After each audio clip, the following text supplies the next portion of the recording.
Hello everyone, welcome to Suman TV. This is anchor Lasya Reddy. So ప్రస్తుతం మనతో పాటు డాక్టర్ సుజలా గారు ఉన్నారు, gynaecologist, 13 years of experience from Shri Saideepa hospital.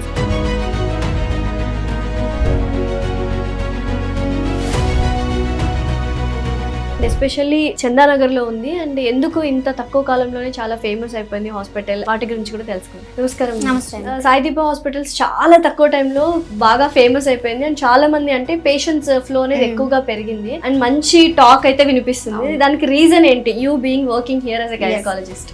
First of all ఇది వినడానికి కూడా చాలా హ్యాపీగా ఉందండి. సో మేము అందించే సర్వీసెస్ కానీ అందరికీ అఫోర్డబుల్ ప్రైజెస్లో ఉన్నాయి. అన్ని గ్రూప్స్ ఆఫ్ పీపుల్కి అఫోర్డబుల్ ప్రైజెస్లో ఏమాత్రం డిలే లేకుండా సర్వీసెస్ కానీ lab services, scan services, appointments ఎక్కడ ఏం ప్రాబ్లం లేకుండా పేషెంట్స్కి కన్వీనియంట్గా అన్ని మేము ప్లాన్ చేసుకొని వర్క్ డివైడ్ చేసుకోవడం వల్ల ఇది సాధ్యమవుతుంది.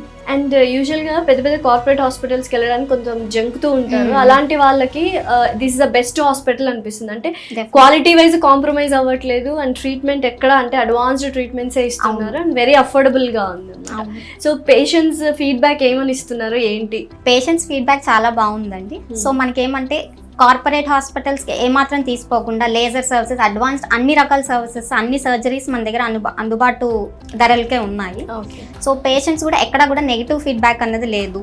సో పేషెంట్స్ చాలా మంది ఇన్ఫాక్ట్ కార్పొరేట్తో కంపేర్ చేసుకొని అక్కడ నుండి మధ్యలో షిఫ్ట్ అయ్యి ఇక్కడికి వచ్చిన వాళ్ళు కూడా చాలా మంది ఉన్నారు, ఇంక్లూడింగ్ ప్రెగ్నెంట్ వాళ్ళు. ఫాలోఅప్స్ కూడా ఇక్కడ కంటిన్యూ అవుతున్నారు అక్కడ నుండి బ్రేక్ చేసి వచ్చి. Very nice, very nice. టాపిక్లోకి వెళ్తే ఇర్రెగ్యులర్ పీరియడ్స్ అనేవి ఎక్కువగా అంటే across the globe very common అయిపోయింది. రీజన్ ఏంటి అంటే చాలా మంది లైఫ్ స్టైల్ మోడిఫికేషన్స్ అంటున్నారు అండ్ లెస్ దాన్ అంటే అప్పట్లో 8th క్లాస్కో 9th క్లాస్కో మెచ్యూర్ అయ్యే వాళ్ళము. ఇప్పుడు ఏంటంటే 3rd క్లాస్ పిల్లలు, 2nd క్లాస్ పిల్లలు, 1st క్లాస్ పిల్లలు అవుతున్నారు. నిజంగానే దీనివల్ల ఇర్రెగ్యులర్ పీరియడ్స్ అనేవి ఎక్కువ అయిపోయాయి. ఇంతకు ముందుతో మనం కంపేర్ చేస్తే ఇప్పుడు నిజంగానే లైఫ్ స్టైల్ అనేది బాగా చేంజ్ అయిపోయింది. ఎక్కువ మనకి ఇప్పుడు సిట్టింగ్ అనేది ఎక్కువ అయిపోయింది, యాక్టివిటీ పూర్తిగా తగ్గిపోయింది, సెడెంటరీ లైఫ్ స్టైల్. చిన్నపిల్లల్లో అసలు అప్పట్లో ఉన్న ఫిజికల్ యాక్టివిటీలో ఇప్పుడు అట్లీస్ట్ ఒక 20% కూడా లేదు పిల్లల్లో. సో అదొకటి అలవాటు అయిపోయింది. మోర్ ఓవర్ ఒబేసిటీ అన్నది పిల్లలు పేరెంట్స్ ఏమంటే ఎక్కువ ప్రేమతో ఏమంటే ఎక్కువ ఫుడ్ పెట్టి వాళ్ళు బయట ఫుడ్ అడిగితే కాదని లేక వాళ్ళు ఏది అడిగితే తెచ్చి ఇవ్వడము. సో హెల్దీ ఫుడ్ అనేది కంప్లీట్గా తగ్గిపోయింది, జంక్ ఫుడ్ అనేది మేజర్ పార్ట్ ఆఫ్ లైఫ్ అయిపోయింది. సో అందుకనే ఆ ప్రాసెస్డ్ ఫుడ్ తిని త్వరగా obesity, hormonal changes and more over అప్పుడున్న పిల్లలకి ఏమంటే యాక్టివిటీ, ఫిజికల్ యాక్టివిటీ ఎక్కువ ఉంటే స్ట్రెస్ కూడా తగ్గుతుందండి. ఇప్పుడు పిల్లలకి ఏమంటే ఎడ్యుకేషన్ మీద ఫోకస్ ఎక్కువ ఉంది, కంప్లీట్ ఆల్ ద టైం వాళ్ళు బుక్స్ మీదే కూర్చొని ఉంటారు, స్ట్రెస్ లేదంటే స్క్రీన్ మీద ఉంటారు, లేదా అంతేగాని యాక్టివిటీ కానీ బయట అవుట్డోర్లో వెళ్ళి ఆడుకోవడం అనేది లేదు. సో దీనివల్ల మెంటల్ స్ట్రెస్ ఎక్కువ అవుతుంది, వాళ్ళకి యాక్టివిటీ తగ్గిపోయింది. ఈ లైఫ్ స్టైల్, ఫుడ్ హ్యాబిట్స్ దీని అంతటి వల్ల కూడాను ముందు వచ్చేలా లేదు, ముందే వచ్చేస్తుంది. ఆల్మోస్ట్ ఒక 4 years ముందుకు జరుగుతుంది ఆడపిల్లలు మెచ్యూర్ అవడం. మరి ఆ టైంలో ఇర్రెగ్యులర్ పీరియడ్స్ వస్తే కష్టం కదండి. అంటే దానివల్ల ఫ్యూచర్ లో వాళ్ళకి గైనిక్ ఇష్యూస్ కానీ ఇన్ఫర్టిలిటీ సమస్యలు ఎక్కువ అయ్యే ఛాన్సెస్ ఉన్నాయా? అంటే ఇర్రెగ్యులర్ పీరియడ్స్ అనేది ఇప్పుడు చాలా కామన్ అయిందండి. కాకపోతే యంగ్ గర్ల్స్ కి మెచ్యూర్ అయిన ఇనీషియల్ 2-3 years లోని ఇర్రెగ్యులర్ రావడం అనేది చాలా common. So most of the time దాంట్లో అంత ప్రాబ్లం ఉండకపోవచ్చు, బట్ కొన్నిసార్లు మనం నెగ్లెక్ట్ చేయకూడదు. సో ఇర్రెగ్యులర్ పీరియడ్స్ అంటే బేసిక్గా వెరీ ఎర్లీగా వస్తుంది. మామూలుగా మనకి 28 to 30 days సైకిల్ తీసుకుంటే ఇర్రెగ్యులర్ పీరియడ్స్ అంటే 21 daysకే రావడము, లేదంటే మరీ లేట్గా 35 days అయినా పీరియడ్ రాకపోవడం, హెవీ ఫ్లో ఉండడం, లేదంటే మరీ స్కాంటీ ఫ్లో ఉండడము, ఇలా ఉంటుంది.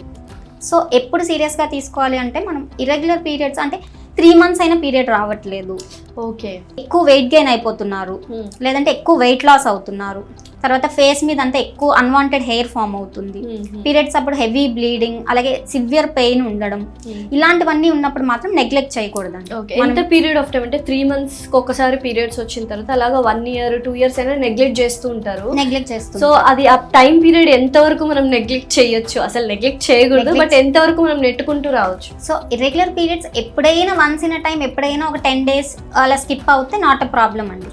ఎప్పుడు రెగ్యులర్ గా వచ్చి, కానీ ఎప్పుడు కూడా 2.5 months కి 3 months కి వస్తుంది, వచ్చినప్పుడు కూడా హెవీ బ్లీడింగ్ అవుతుంది, లేదంటే జస్ట్ 1 or 2 days అవుతుంది బ్లీడింగ్, పెయిన్ ఎక్కువ ఉంటుంది, ఇలాంటప్పుడు మనం ఇమీడియట్ గా కన్సల్ట్ అవ్వాలండి గైనకాలజిస్ట్. అండ్ కొంతమందికి రెగ్యులర్ పీరియడ్స్ వస్తుంటాయి, బట్ ఎక్కడో ఫంక్షన్ ఉందనో పెళ్లి ఉందనో ఒక టాబ్లెట్ వేసుకొని ఆ సైకిల్ ని స్టాప్ చేసి కొంచెం పోస్ట్ పోన్ చేస్తూ ఉంటారు.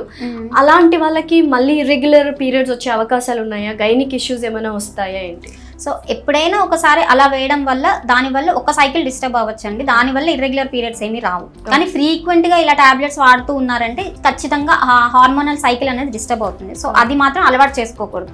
ఎప్పుడైనా ఒకసారి ఎమర్జెన్సీలో ఇట్స్ ఓకే, కానీ ఎప్పుడు రొటీన్గా ఇలాగ అలవాటు పడిపోతారు కొంతమంది, ప్రతి ఫంక్షన్కి వేసేసుకోవడం 2-3 మంత్స్కి ఒకసారి వాళ్ళ కన్వీనియన్స్ కోసం, అది మాత్రం అవాయిడ్ చేయాలి. సో సైకిల్ని డిస్టర్బ్ చేస్తే ఎటువంటి చేంజెస్ బాడీలో వస్తాయి? సో సైకిల్ మనం రెగ్యులర్గా ఉన్న మన న్యాచురల్ హార్మోనల్ సైకిల్ని డిస్టర్బ్ చేయడం వల్ల ఏమంటే మనకి పీరియడ్స్ అనేవి రెగ్యులర్గా రాకుండా ఎక్కువ ఫ్లో రావడం, లేదంటే మరీ స్కాంటీ అయిపోవడము, ఇవన్నీ అవుతుంది.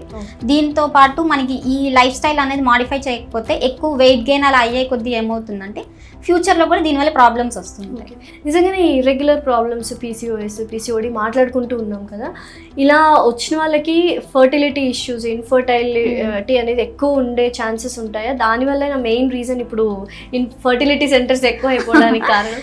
సో ఇర్రెగ్యులర్ పీరియడ్స్ ఉన్న వాళ్ళందరికీ ఫర్టిలిటీ ఇష్యూస్ ఉంటాయన్నది వాస్తవమేం కాదు. సో ఇర్రెగ్యులర్ పీరియడ్స్ ఉన్నప్పుడు మనం ఫస్ట్ ఏమంటే లైఫ్ స్టైల్ మాడిఫికేషన్ అనేది చేసుకోవాలి. 100%. సో ఎక్కువ వెయిట్ గెయిన్ అయిపోయారు, వెయిట్ లాస్ చేసుకోవడము, స్ట్రెస్ అనేది తగ్గించుకోవడం, రెగ్యులర్ ఒక ఎక్సర్సైజ్ అనేది మెయింటైన్ చేయడం డైలీ, ఇవన్నీ చేసుకోవాలి. తర్వాత కొన్ని కండిషన్స్ అయితే రూల్ అవుట్ చేసుకోవాలండి. థైరాయిడ్ కానీ, కొందరికి ఎనీమియా ఉంటుంది, బ్లడ్ లెవెల్ తక్కువ ఉంటుంది, PCOD ఉంటుంది. సో స్కాన్ ఇవన్నీ చేసుకొని బేసిక్ బ్లడ్ టెస్ట్లు, హార్మోన్ టెస్ట్లు, థైరాయిడ్ స్కాన్ ఇవన్నీ చేసుకొని మనం బేసిక్ రీజన్ అనేది రూల్ అవుట్ చేసుకోవచ్చు. సో ఇవేమీ లేవు ప్రాబ్లం అంటే ఇర్రెగ్యులర్ పీరియడ్స్ ఉన్న వాళ్ళకి న్యాచురల్గా కన్సీవ్ అయ్యే ఛాన్సెస్ కూడా చాలా ఎక్కువ ఉంటాయి. ఒకవేళ లేదన్నా కూడా చాలా సింపుల్ ట్రీట్మెంట్ ప్లాన్తో కన్సీవ్ అవ్వచ్చు. అయితే యూజువల్గా పీరియడ్స్ ఉన్నప్పుడు చాలామంది ఆ పెయిన్ తట్టుకోలేక ఎవ్రీ మంత్ టాబ్లెట్ వేసుకుంటుంటారు. ఫర్ ఎగ్జాంపుల్ మెఫ్తాల్ ప్లస్ వేసుకుంటుంటారు. అది కరెక్టేనా? అంటే వేసుకోవచ్చా? కొంతమంది రికమెండ్ చేస్తున్నారు, కొంతమంది వద్దంటున్నారు.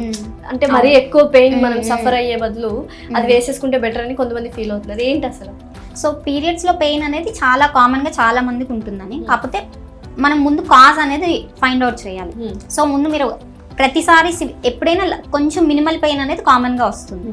సో మినిమల్ పెయిన్కి ప్రతిసారి పెయిన్ కిల్లర్స్ యూస్ చేయకుండా హాట్ ప్యాక్ పెట్టుకోవడము, సింపుల్గా మనం కొద్దిగా హాట్ సూప్ అలా తాగడము, ఇలాంటివి ఏమైనా చేసి మనం మేనేజ్ చేయొచ్చు. సివియర్ పెయిన్ ఉంటుంది అంటే మాత్రం ఒకసారి కన్సల్ట్ అయ్యి చూపించుకుంటే బెటర్. అనవసరంగా మనం ఎక్కువ పెయిన్ కిల్లర్స్ యూస్ చేయడం వల్ల కాజ్ అన్నది ఏంటో తెలియకుండా ఫ్యూచర్లో కూడా ప్రాబ్లమ్స్ వస్తాయి. అండ్ యూజువల్గా ఇర్రెగ్యులర్ పీరియడ్స్ ఉన్నాయి మాకు కంటిన్యూస్గా అనుకున్న వాళ్ళు ఎటువంటి టెస్ట్లు చేయించుకోవాలి? ఇర్రెగ్యులర్ పీరియడ్స్ ఉన్నాయి, ఎప్పుడు కూడా ఇలాగా ప్రాబ్లం అవుతుంది, పెయిన్ ఎక్కువ వస్తుంది, హెవీ బ్లీడింగ్ అవుతుంది, ఇలాంటివి ఉన్నప్పుడు ఏమంటే గైనకాలజిస్ట్ని కన్సల్ట్ అవ్వాలంటే మేము మీకు ఏం చెప్తామంటే బేసిక్ బ్లడ్ టెస్ట్ చేస్తాం, అలాగే హార్మోనల్ ప్రొఫైల్ చేస్తాం, ఏమైనా హార్మోనల్ ఇంబ్యాలెన్స్ ఉందా, అలాగే థైరాయిడ్ ప్రొఫైల్ కూడా చేస్తాం, అలాగే ఏమంటే స్కాన్ చేస్తాం, అంటే ఏమైనా PCOD ఉందా, సిస్ట్లు ఉన్నాయా, ఇలాంటివన్నీ మనకి స్కాన్లోనే తెలుస్తాయి. ఇవన్నీ చేయడం ద్వారా మనకి ఏమంటే కాజ్ ఏంటో తెలుస్తుంది.